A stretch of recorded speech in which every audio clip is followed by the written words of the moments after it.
My grandfather recently passed away, and, as the only able-bodied grandson in the area, it became my responsibility to help my parents clean out his farm. I say help, but what I really mean is do most, if not all of the work, of course. My folks are in their mid-60s and can't do much lifting, so it's not that I minded so much as I really didn't care for the amount of nature he had crawling around his house. Personally, I wondered how he survived so long with all the spiders he had infesting the place. I killed no less than 20 during my time inspecting the single-story building. However, this number would hold no candle to the amount I saw when I opened the barn. I would just like to say he had to be feeding these things, raising them. Something that wasn't just letting nature take its course inside that barn. I opened the doors to that place and I saw hundreds of daddy longlegs just scurrying around, same as had been in the house. Well, I closed it back up and took my truck into town. It took the clerk some convincing, but I managed to purchase a few bug bombs. He kept trying to tell me I needed to pursue a more natural solution, but I wanted this barn emptied of spiders tonight. I told him plainly I had a serious bug problem and I needed taken care of now. And it would be months before the weather would be cold enough to do the job for me. I had my own job, in all fairness, and that was to clear out the barn and the house, and I couldn't do anything with that many legs shuffling about. Don't get me wrong, though. I knew they were harmless. I just couldn't deal with the sheer volume of them. I hurried back to the barn and set off a few of the bombs. In a few hours I returned, and there were piles of dead spiders everywhere. There were so many more than I had seen moving about. I then set about my task of sweeping them all out into the yard and, along with many piles of old newspapers and hay, lit them on fire. Good riddance, I told them. I put my father in charge of making sure it didn't get out of hand while I finished emptying what little else was inside the barn. I was way past tired, and it was well beyond nighttime. I was staying in the house alone. My parents lived in the next town over, but I had driven down from the city.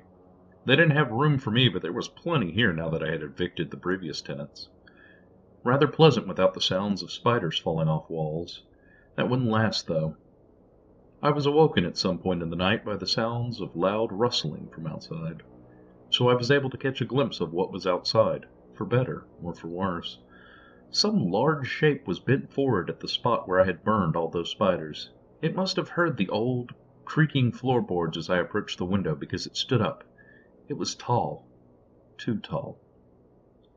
If I had to guess, I would say it was about 8 feet with long arms that reached to where I'd guess its knees would be. It was wearing a buttoned-up overcoat that was well fitted to such a lanky frame. Though the moonlight did a poor job of illuminating things, I could see its face was long and pale, with what appeared to be multiple dark red, irisless eyes that gleamed in the faint light. It stared at me for a moment, and then ran off into the woods surrounding the area. I didn't sleep. The next morning I went back into town and started to ask about the weird creature I had seen. I was sure the locals there would have thought I was a raving lunatic had they not all nodded and simply replied with the same name, the Harvestman.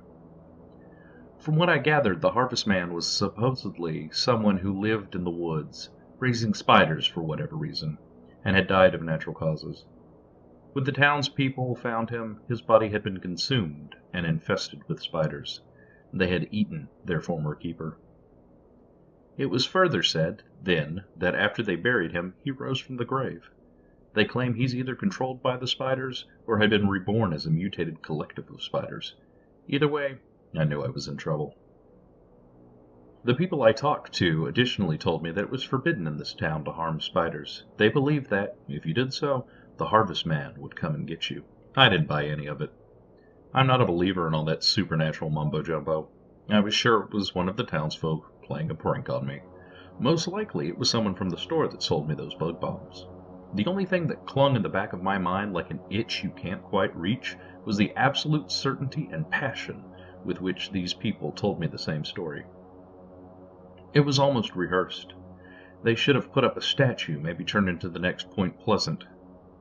At any rate, my investigation complete and my day's labor avidly avoided, I returned home to finish boxing the rest of my grandfather's stuff. I opened the door and froze. Spiders. Everywhere. There were so many I hesitated to enter. Fortunately, I had kept the spare bug bombs on the kitchen counter nearest the door, just in case I needed to run back inside for more. I lobbed one to the center of the room and rushed out. Through the break in the curtains, I could see the toxic smoke filling the house. I decided to bide my time clearing out the rest of the barn's contents. By the time I had finished, I could see the smoke had settled. I entered the house, all the while choking on those awful fumes. I repeated the process I had used for the barn. Sweep and burn. I may never forget the smell of burning spiders as long as I live. Not wanting to waste further time, I quickly packed up what I could for the evening and loaded it into the car. I would need to take it to my parents' place tomorrow so they could sort through it. Then, my task complete, I headed off to bed. I hadn't eaten anything since heading into town and stopping at some nondescript diner, I realized as I shook the curtains to make sure the house was rid of arachnids. It didn't matter to me much, though. The stench of cooked spider legs exterminated my appetite as though it were a spider and the smoke was toxic.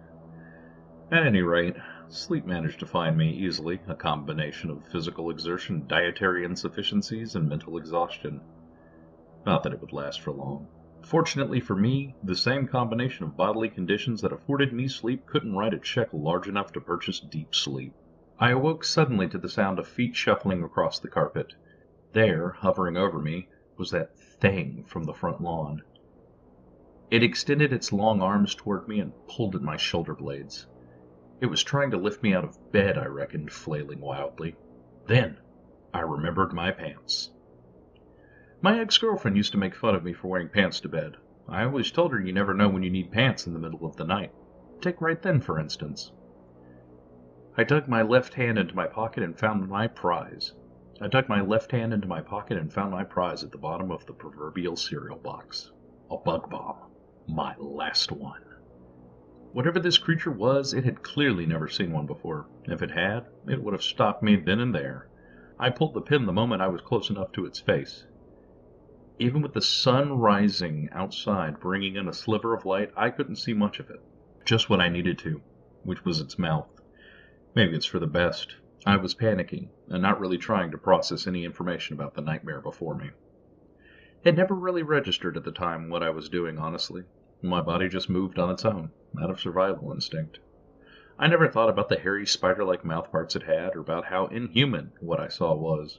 I just plunged my fist into its open maw and let go. It dropped me almost instantly and began to screech and flail its arms in pain. Wisely, I dropped to the floor and scrambled for the exit while it was still confused. I jumped into my truck and slammed on the gas. Screw the rest of the stuff, I said as I peeled out of the driveway. The spiders can have that. I sped the whole way down the highway to my parents' place. I knocked on the door, but they didn't answer. Their car was in the driveway, so I went around back to get the spare keys out. That's when I noticed my first spider. It wasn't anything like those hideous daddy longlegs, but I killed it just the same. Its body made a sickening crunch that gave me chills for some reason. I didn't have any particular fear of spiders per se. I just wasn't their biggest fan that week. I opened the back door and called out to my parents. There was no answer. I cautiously made my way to their bedroom and knocked on the door. I heard shuffling sounds as though someone was getting dressed or something. "Mom? Dad?" I said, my face pressed against the door in an attempt to hear anything that would impart knowledge of the situation onto me. "It's your favorite son. Can I come in?" No answer, just more shuffling noises. "Hello? I'm coming in now. Say something if you object." I waited a few moments before turning the knob. It wouldn't budge. It was locked from the inside. Cursing and panicking, I took a 5-foot step back. I readied myself and charged at the door. My shoulder connected and the door splintered, opening. I, meanwhile, bounced off and fell backwards. Picking myself up, I pushed my way into their room. "Damn it," I said, not of conscious effort but of reflex. There, on their bed, were the partially skeletonized remains of my parents. Crawling in and out of various holes and from between exposed bones were dozens of spiders. The Harvestman had gotten to them first, I figured, now abandoning my snobbery for the paranormal. I briefly wondered what exactly the top speed of a spider would be before stealing my nerves and calling the police from the landline. I was busy staying on the line, as though it would have done anything to help those involved, when I heard the back door creak open. I muttered to myself about how I had told them to oil it ages ago. "I'm sorry. Someone's followed me inside," I whispered to the operator, though she just entreated me to remain on the phone until the officers arrived. I couldn't. I dropped the phone and slammed it against the wall, its tight tether bungee cording it louder than I would have liked. I heard the footsteps stop, and then they started again, rapidly. I wasn't waiting around to see that monster again, and I ran to the front door. I threw a nearby decorative side table through the pane of glass on the door and jumped out towards freedom. There wasn't time to unbolt the latch and the other apparatuses in the way. Bleeding from a small gash on my arm and leg, I hobbled into the truck. I passed the ambulance and police on my way out of town.